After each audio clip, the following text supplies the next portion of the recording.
The prevailing interpretation of Donald Trump, shared by all his enemies and many of his allies, is that he is a con man. It is a theory that explains both his career in business and politics, and has carried through his many reversals of position and acts of fraud against customers and contractors. It remains quite plausible, but new reporting has opened up a second possibility: the president has lost all touch with reality. The Washington Post and New York Times have accounts from insiders suggesting Trump habitually insists upon the impossible in private.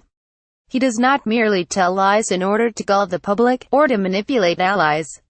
He tells lies in private that he has no reason to tell. He still questions the authenticity of Barack Obama's birth, despite the birth certificate. He insists voter fraud may have denied him a popular vote triumph.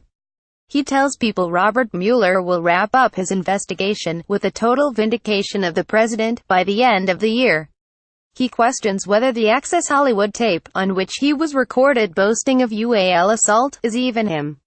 Both the Post and the Times describe Trump repeatedly denying the validity of the tape in private, stunning his advisors, as the Times puts it.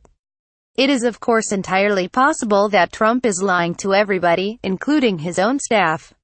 But the lies in these articles do not always fit into any pattern of rational self-aggrandizement.